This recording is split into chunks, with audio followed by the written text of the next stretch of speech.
Je profite une fois de plus du passage à Bruxelles de mon amie Amélie Shelley pour l'interroger sur un sujet qui n'était pas prévu ce matin et qui, à la dernière minute, a été modifié. Je comptais effectivement interroger Amélie sur la philosophie de Bergson, sur lequel elle a rédigé un travail, un mémoire de maîtrise, il y a maintenant bien longtemps, et finalement, son choix s'est porté sur un autre sujet, qui est celui du désenchantement du monde. Alors je vais rappeler en quelques minutes qui est Amélie Shelley. Vous la connaissez peut-être parce qu'elle passe régulièrement sur les chaînes de radio et les chaînes de télévision françaises principalement. Elle a publié plusieurs livres, des romans, des ouvrages scientifiques, sociologiques, devrait paraître incessamment, dans 2 mois, théoriquement, un peu plus quand même. Hein. Je crois qu'on a, voilà, l'éditeur, enfin, le manuscrit a été déposé chez l'éditeur, mais dans le cadre d'une politique éditoriale, l'ouvrage paraîtra un peu plus tard. C'est un ouvrage sur les radicalisations, et elle a en vue, alors là, peut-être dans 1 an et demi, 2 ans, enfin, quand l'ouvrage serait terminé, un ouvrage qui portait initialement pour titre Dictionnaire des islamismes et qui maintenant devrait porter le titre de Dictionnaire des djihadismes, si j'ai bien compris. Ah non, c'était le contraire. Ah, c'était le contraire. Ça voilà. s'appellera certainement Dictionnaire des islamismes. Des islamismes, entendu. Voilà. Donc, Amélie Shelley est de formation initialement philosophe, et puis elle a soutenu une thèse de doctorat en sociologie politique et religieuse. Et c'est d'ailleurs dans ce secteur-là que nous allons rester ce matin. Amélie Shelley pratique l'interdisciplinarité, donc elle bénéficie de plusieurs formations, la philosophie, la sociologie, elle pratique aussi la géopolitique, donc elle est aussi un peu politologue. Et d'emblée, Amélie, je vais te poser une première question, qui est la plus logique pour commencer cet entretien. Est-ce que tu pourrais nous définir le concept, la notion de désenchantement du monde et nous dire, nous expliquer qui a initié cette notion? Oui, alors comme tu le disais, effectivement, on va rester dans un contexte sociologique, religieux et politique, mais il y a aussi bien évidemment des racines philosophiques, puisqu'il s'agit ici de catégoriser, de conceptualiser un processus. Et donc le thème des enchantements du monde, on le doit à Max Weber, mais il a été ensuite repris en titre d'ailleurs par un sociologue et philosophe qui est Marcel Gauchet. Marcel Gauchet, dont on sait qu'il a développé le concept et ce qui lui a permis justement d'intégrer un certain nombre de données et d'expliquer les concepts de modernité, on y reviendra très certainement. Donc le désenchantement du monde, c'est un processus. C'est un processus qui vise, dans le monde occidental, peut-être même exclusivement européen, puisqu'on sait que les États-Unis font partie du monde occidental, mais qu'on n'est absolument pas dans la même configuration en termes de perte de vitesse de la religion et de sa place dans la société.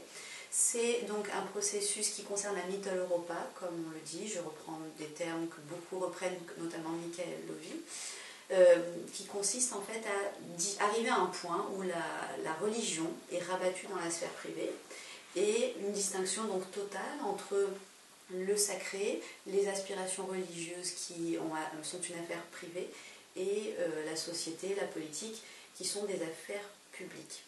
Alors, on peut même aller un petit peu plus loin en expliquant que dans le désenchantement du monde, on est dans une avancée vers la rationalité et la considération de la raison comme l'origine de toute norme nouvelle, norme devant encadrer les questions juridiques, sociales, scientifiques, épistémologiques, et ainsi de suite. C'est-à-dire une sorte de désolidarisation, voire d'exclusion des racines religieuses de toutes les autres sciences qui n'en relèvent pas directement et définitionnellement.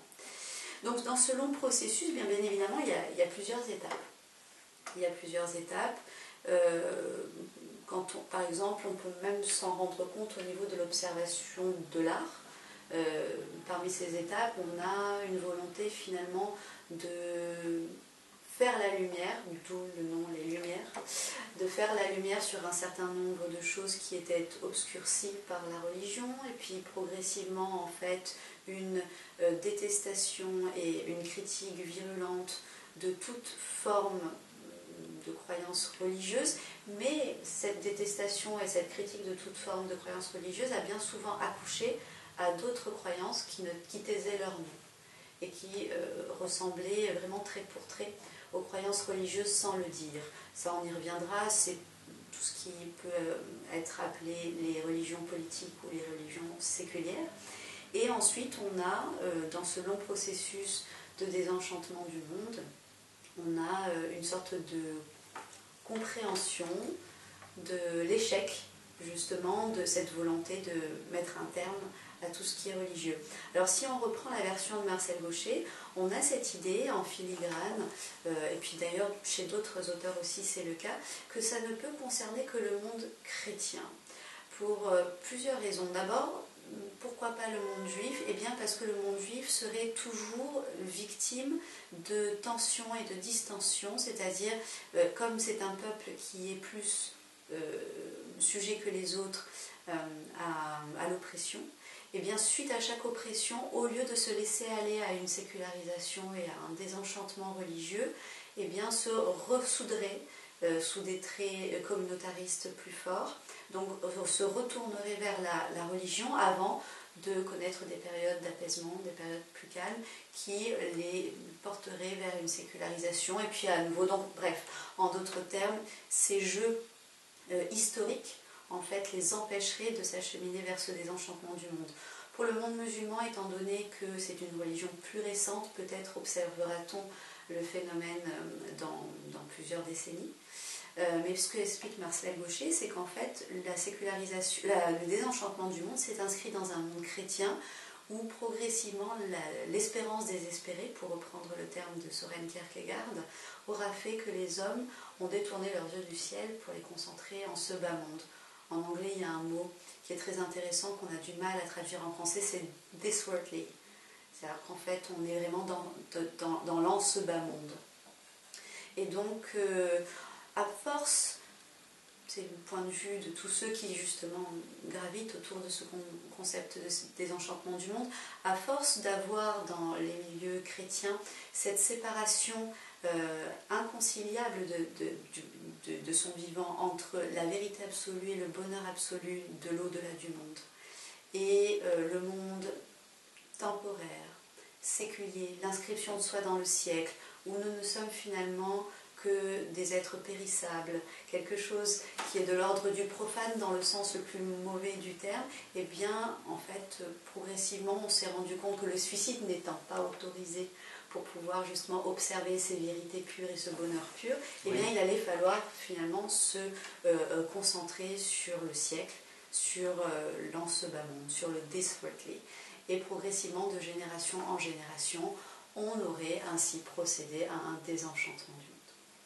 Entendu pour cette première réponse, je voudrais poursuivre ce que tu viens de dire, donc en te posant une seconde question qui concerne la querelle moderne et postmoderne sur le désenchantement. Est-ce que tu pourrais nous en dire un petit peu plus? Alors, ce sont des parties intégrantes du processus de désenchantement. Tout le monde n'est pas du tout d'accord d'ailleurs sur le terme de postmodernité, mais il me semble qu'il y a quand même une certaine unanimité autour de la définition du terme de modernité. Donc la modernité, c'est un barbarisme qui a été longtemps considéré par des intellectuels comme Baudelaire. On en trouve une première occurrence dans les livres de Chateaubriand, Mémoire d'outre-tombe, je crois même dans son dernier livre. Et très rapidement, en fait, ou pas du tout, pardon, pas très rapidement, en fait, ce qui se passe en Occident, c'est exactement le contraire de ce qui se passe en Orient. C'est-à-dire qu'en fait, nous avons d'abord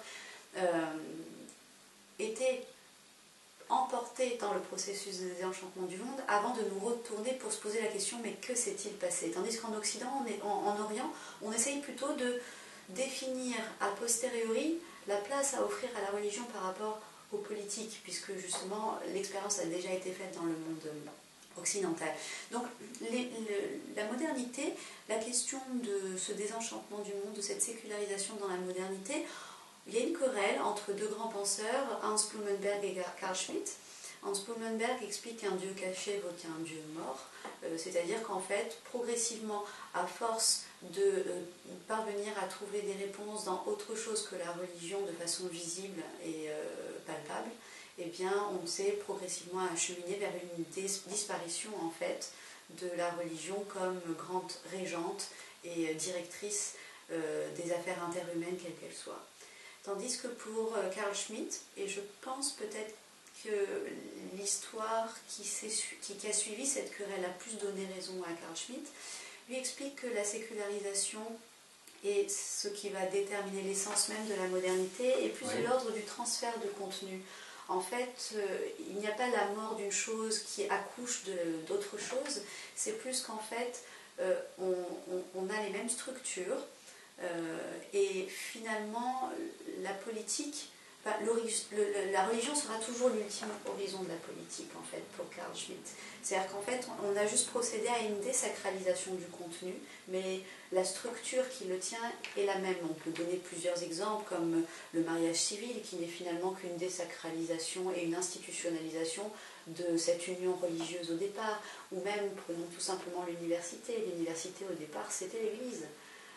D'ailleurs, hiérarchiquement, ça fonctionne pareil. Et puis, si on va rentrer même au cœur des exercices, la disputatio, qui donne aujourd'hui lieu à l'exercice de la dissertation, c'était quelque chose de religieux au départ. Sans compter que, je dirais même, en termes de champ sémantique, le mot ecclésia en grec signifie l'assemblée, alors que le mot universitas signifie la communauté. C'est intéressant de noter. Donc la querelle de la modernité se trouve là. Et la modernité, si on en revient vraiment à la définition de Marcel Gauchet, par exemple, du désenchantement du monde, c'est un moment où effectivement la religion était en tel recul qu'on a demandé finalement à l'autre grande instance concurrente pendant un certain moment, la raison, d'accoucher d'un certain nombre de normes. Sauf que les esprits étaient tellement structurés par la religion, avec un début de l'humanité, une fin de l'humanité, avec une finalité de l'homme, une fin qui concentre les deux définitions du mot fin en elle, c'est-à-dire finitude et finalité, que finalement ça a donné lieu dans les premiers temps de la modernité à l'établissement de systèmes de pensée qu'on appelle idéologie. Ces systèmes de pensée qu'on appelle idéologie fonctionnent trait pour trait comme des religions, à cette différence près que le bonheur avec un grand B et la vérité avec un grand V, ce n'est pas au-delà du monde, mais c'est en ce bas monde dans plusieurs générations. Et nos générations doivent se sacrifier pour qu'advienne la véritable définition de l'homme plus tard. Voilà. Donc, ça, c'est les premiers temps de la modernité. Les derniers temps de la modernité, si on reste dans ces catégories sociologiques, c'est une considération, finalement, de l'échec de ces absolus, de ces systèmes holistes, qui ont donné lieu à, bien évidemment, des considérations purement scientifiques, biologiques avec le darwinisme, ou alors politiques avec un certain nombre d'idéologies appliquées ou non appliquées. Et l'échec, en fait, de ces systèmes holistes, eh bien, soit on est de ceux qui disent que c'est ça qu'on appelle la postmodernité, c'est-à-dire que de l'observation de l'échec de la modernité, on devient un postmoderne, c'est-à-dire que finalement on se résigne à ce qu'il n'y ait pas de vérité absolue, à ce qu'il n'y ait pas de valeur absolue. On rentre dans quelque chose qui peut flirter un petit peu avec le nihilisme, mais c'est pas vraiment le cas. On est plutôt dans ce qu'on appelle le contraire de l'absolu, c'est-à-dire non pas la relativité, mais la réforme, puisque la relativité, c'est certainement aussi ce qui a pu générer à un moment donné la création de l'absolu. C'est-à-dire que souvenons-nous, au tout début de la modernité, quand les hommes commencent à voyager, à voir comment ça se passe ailleurs, on commence à lire des lettres persanes de Montesquieu et ainsi de suite, on se rend compte que finalement nous ne sommes pas les détenteurs des valeurs absolues et qu'il y a d'autres façons de vivre ailleurs. Et c'est peut-être même de cette relativité que serait né le besoin de créer des absolus. D'ailleurs, à ce titre, le livre de Léo Strauss sur le nihilisme et politique est vraiment paradigmatique et extrêmement intéressant. Ça change la vie, à mon sens.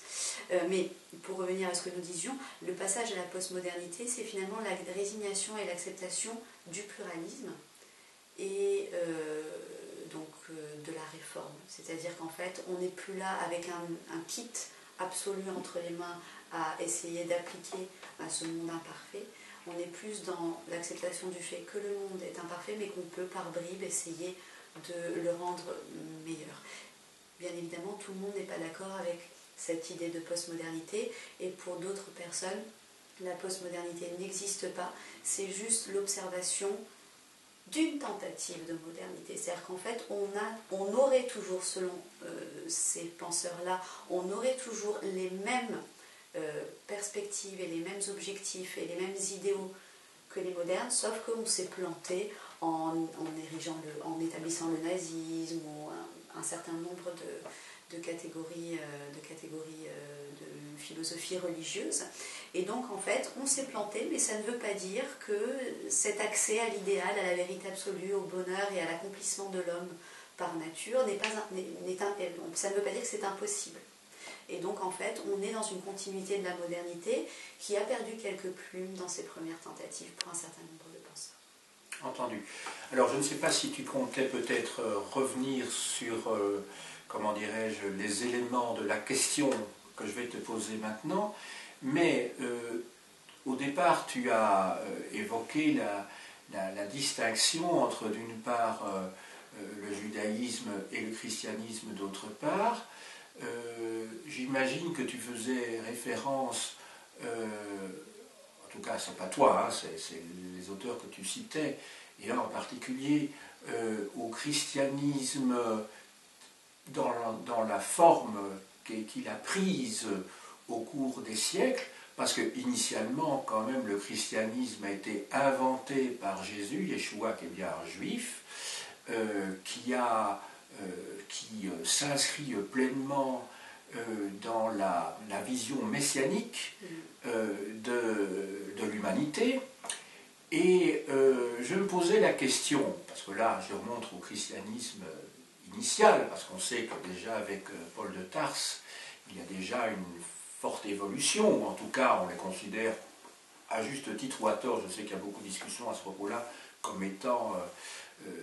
comme le christianisme comme étant une religion bicéphale, et je dirais de la même manière que pour le marxisme avec Marx et Engels, parce que quand on pense à Marx, bon, d'origine juive, hein, son père s'était converti au protestantisme, je veux bien, mais enfin il vit dans une famille de tradition juive, quand il promeut au fond ce qui ressemble quand même à une religion politique et séculière, c'est pour ça que je craignais de m'avancer dans la question suivante que j'allais te poser, c'est quand même imprégné de messianisme, puisqu'au fond, le prolétariat joue le rôle du nouveau Messie, d'une certaine manière. Alors je voulais savoir un petit peu ce que tu penses de mes deux éléments de réflexion, c'est-à-dire la distinction entre judaïsme et christianisme est-elle vraiment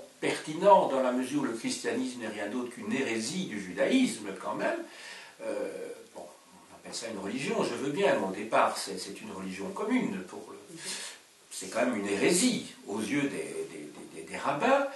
Et d'autre part, ce que je viens de dire à propos du marxisme lui-même et du messianisme, parce que tout ça finalement se rejoint quelque part. Je suis tout à fait d'accord. Effectivement, on peut penser que le désenchantement du monde est des racines juives, mais par la médiation du christianisme, parce que c'est effectivement l'ouverture à une temporalité messianiste qui ensuite a ouvert les portes au millénarisme chrétien, qui fait qu'on a ces structurants mentaux. C'est pour cette raison que c'est au moment de la modernité où on observe des philosophies qui, sans le dire, sont finalistes. Si on prend Kant avec son projet de paix perpétuelle, Hegel avec son système des systèmes finalement, ou Karl Marx avec sa lecture du passage de période historique en période historique avec une fin de l'homme, on est vraiment dans la partie théorique qui, sans le savoir, en fait, est toujours structurée, forgée dans un millénarisme de ce qui, plus tard, pourra devenir une volonté idéologique par une systématisation appliquée avec ce qu'on a pu observer au XXe siècle en Europe et ailleurs. Et toujours, d'ailleurs, d'actualité dans certains pays, comme la Corée du Nord, par exemple. Mais, donc, effectivement, on est là-dedans. Et la religion... au départ, c'est pour cette raison que j'expliquais, me semble-t-il, après c'est mon point de vue, que Carl Schmitt avait certainement plus raison que Hans Blumenberg, parce que finalement, on retombe toujours dans ces structures mentales forgées par les religions qui nécessitent une fin, un début, qui nécessitent des essences, un essentialisme en fait, un essentialisme humain. Il n'y a pas d'idéologie sans définition de l'homme de départ en fait, ça n'existe pas.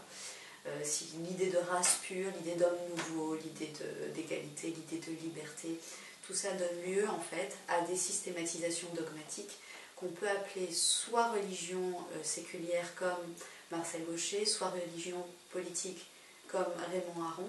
Et en fait, ce sont tout simplement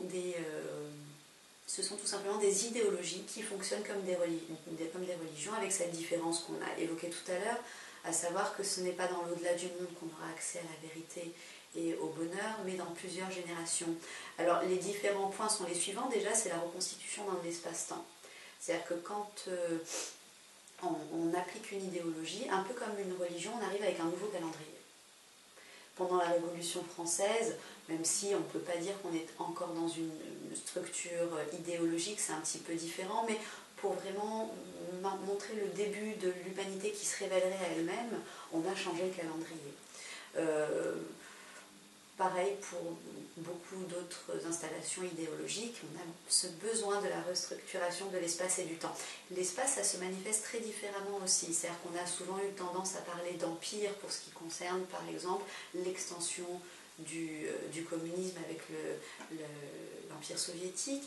Pour ce qui concerne le nazisme, on avait cette fameuse notion d'espace vital qui prenait des contours beaucoup plus biologiques.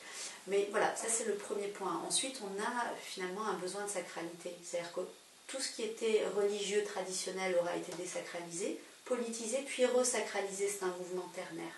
C'est pour cette raison qu'on a généralement le culte du leader.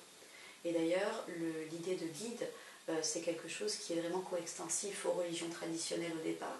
Et quelle que soit l'idéologie qu'on prenne en considération, tous les titres veulent toujours dire guide. Führer, Duce, Vojd. Voilà. Donc on a cette idée... En roumain, c'est le conducator. Et ce qui est curieux, c'est qu'en roumain, le même titre a été utilisé par le dictateur fasciste pendant la guerre qui était Antonescu, et ensuite par le dictateur communiste qui était Ceausescu. Dans les deux cas, c'était le conducator. Donc voilà, c'est intéressant de noter. Puis même si on prend la République islamique, oui. Même si, bien évidemment... Il y a la Raïs aussi. On est en train, alors ça c'est plus la direction, mais qu'on est en train de prendre le chemin d'une révolution à la chinoise, où en fait le caractère islamiste se désubstantialise. Le titre officiel du guide suprême, c'est l'Ahbar, hein, ça veut bien dire guide. Ensuite, on a aussi un autre point, c'est le caractère infaillible.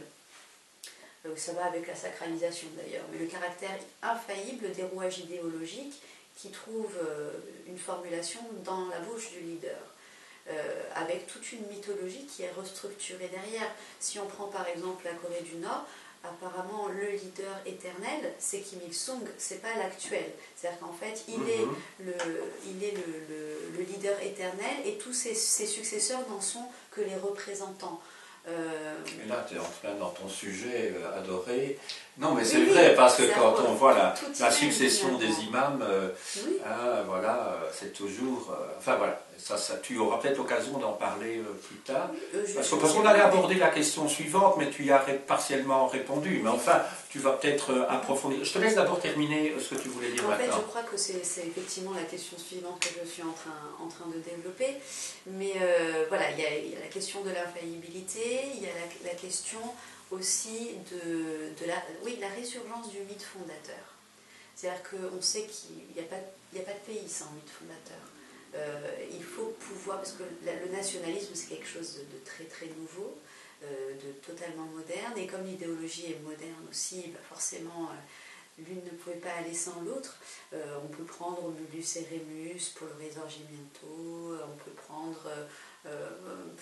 en général, il faut juste se focaliser sur le mouvement d'extrême nationaliste dans un pays pour savoir quel est son mythe fondateur. Quand, en France, par exemple, généralement, Jean-Marie Le Pen va parler à la statue de Jeanne d'Arc. Donc ça peut être Vercingétorix et aussi Jeanne d'Arc en France, en lui disant « Jeanne, sauve-nous ». Bon. Mais alors, pour la France, je m'excuse de t'interrompre, mais puisque c'est un dialogue en fait entre nous deux, puisque je suis quand même moderniste au départ, en France on oublie qu'il y a eu aussi le mythe des Troyens. Le mythe des Troyens qu'on va rencontrer, le mythe fondateur des Troyens qu'on va rencontrer dans la naissance du patriotisme dans toute une série de pays européens. Alors de quoi s'agit-il? Il s'agit en fait d'un mythe qui part de la fin de l'Iliade, au moment où Troie en feu voit qu'un certain nombre de ses hauts personnages fuient. C'est par exemple le cas d'Énée, qui est effectivement l'ancêtre de Romulus et Rémus, mais Énée c'était bien un Troyen. Hein. Dans le cas de la France, il y a la même chose. Hein. Pharamond, il y a toute une série comme ça de personnages qui sont à l'origine, qui sont censés être à l'origine des dynasties nationales. On a ça en Allemagne, en Hongrie, en France, à partir du XVe et du XVIe siècle. Donc c'est intéressant. Tu faisais référence ici à Clovis, des choses comme ça, mais il y a le mythe fondateur pour la Renaissance, ce sont les Troyens. Voilà. Et que ce sont au fond ces Troyens qui, quittant Troie en feu, sont partis à travers l'Europe et ils sont à l'origine de ces dynasties nationales. Donc c'est intéressant, je crois, apporter comme élément. C'est la mouvance en fait du mythe fondateur. C'est ça. Parce qu'on a l'impression que c'est censé être éternel, mais ce n'est pas forcément le cas. Bon, pour la Turquie, c'est le loup gris, mais c'est un pays extrêmement récent. Pour le Japon, c'est beaucoup plus vieux, c'est la déesse Amaterasu. Oui. Mais par contre, quand on est vraiment dans la volonté d'imposer une idéologie, on va remettre l'accent sur des mythes qui n'étaient pas en fait considérés officiellement entre guillemets comme les mythes fondateurs. Il y a la Mare Nostrum, par exemple, pour le fascisme italien. Voilà, un certain nombre de résurgences. Donc il y a une volonté de restructurer une identité collective aussi qui est prise en considération.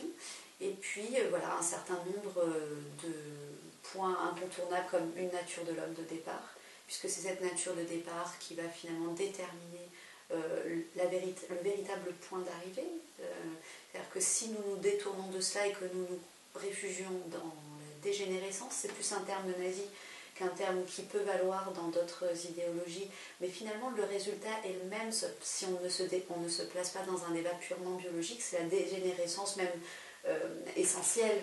Oui, je voudrais peut-être aussi, excuse-moi de t'interrompre aussi ici, mais dans le judaïsme quand même, il y a Adam, hein, donc le premier homme, puisque Adam veut dire homme tout court, mais il est chassé du paradis terrestre. Et donc il y a des dégénérescences de l'humanité.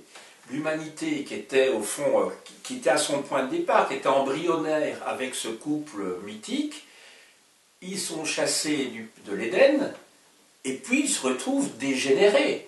Et leurs enfants, d'ailleurs, Caïn et Abel, vont s'entretuer. Et donc on trouve déjà là toute la violence de cette humanité dégénérée. Parce que, bon, quand on lit la Torah, donc l'Ancien Testament pour les chrétiens, il y a toute une série d'éléments qui appartiennent à cette mythologie, Sodome et Gomorrhe, etc. Donc on est dans une humanité dégénérée. Et puis alors, pour ceux qui croient avec la naissance du christianisme, il y a cette régénérescence qui conduit à la parousie. Voilà, donc cette idée de dégénérescence, elle se trouve dans la Torah elle-même. Oui, oui, c'est en fait de recouvrir la vraie nature. C'est ça. Simplement, la religion n'y étant pas parvenue, eh bien les idéologies, finalement, c'est la tâche qui leur incombe. Et avec aussi une volonté de pointer du doigt le temps perdu, le temps que les religions ont fait perdre. C'est-à-dire que si les religions n'ont pas réussi à faire en sorte, alors que le concept est religieux lui-même au départ, à faire en sorte que les hommes puissent renouer avec leur véritable nature et renouer avec ce qui pourrait les régénérer, eh bien en fait c'est elle qu'il faut incriminer. Bon, ça peut être très violent. En Corée du Nord, on possède une page de la Bible, on est passible de la peine de mort. On possède, il n'y a qu'un temple, me semble-t-il, bouddhiste, mais qui se présente comme un musée pour montrer à quoi ressemblait l'humanité archaïque avant l'avènement d'un homme nouveau qui s'achemine vers sa véritable nature. Mais par contre, ça va toujours en sablier, ça va toujours en même temps qu'une volonté de resacraliser quelque chose, parce que de la même façon qu'on va en prison pour une page de Bible possédée, on va aussi en prison si jamais on a plié en deux un journal sur lequel il y a une photo du guide. Donc il y a une resacralisation en aval, hein, c'est-à-dire désacralisation en amont, resacralisation en aval. Ça c'est particulièrement intéressant. Et j'ai eu vu mon âge, lorsque j'étais en URSS, et donc dans une ville qui s'appelait à l'époque Leningrad, donc Saint-Pétersbourg aujourd'hui, il y avait, la cathédrale de Kazan avait été transformée en musée de l'athéisme. Donc on sacralisait quelque part l'athéisme parce que c'était un endroit où, voilà. Donc, et ce n'est pas par hasard que c'était dans une cathédrale, une ancienne cathédrale. Maintenant c'est devenu une cathédrale. Hein. Mais c'était intéressant. Avec Auguste Comte, finalement. Ah oui, les temples de l'humanité, hein, oui, la religion de l'humanité en fait. Hein.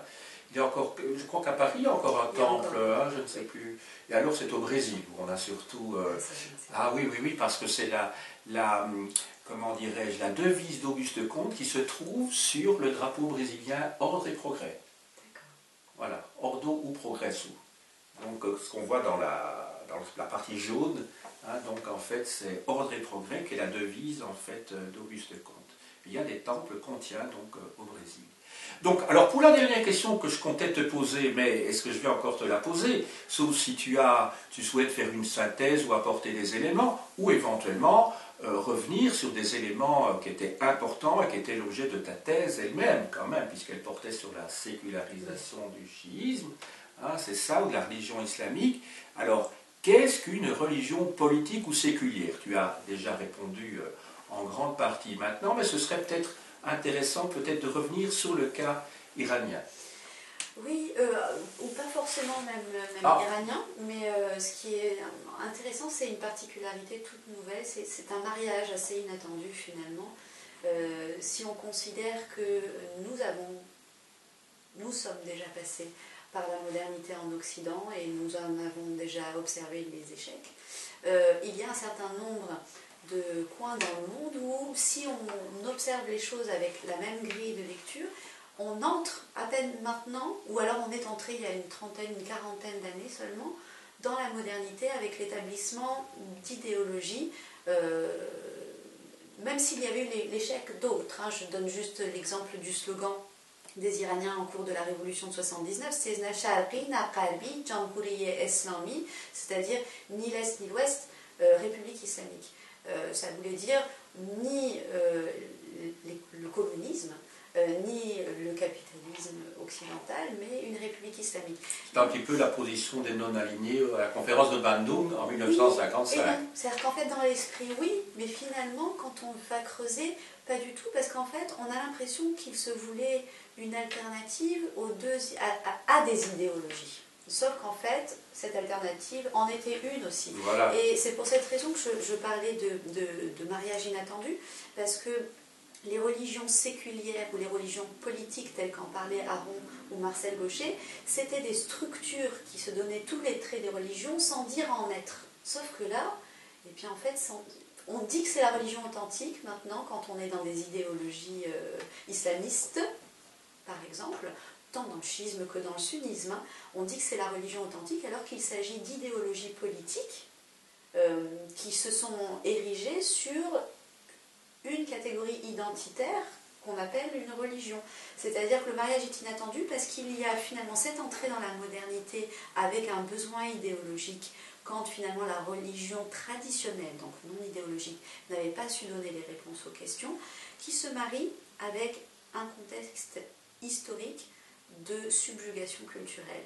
C'est-à-dire que souvent les pays musulmans ont été l'objet de la colonisation, ou si ce n'est pas le cas d'un sentiment qu'on leur a immiscé, qu'ils étaient culturellement inférieurs au monde occidental.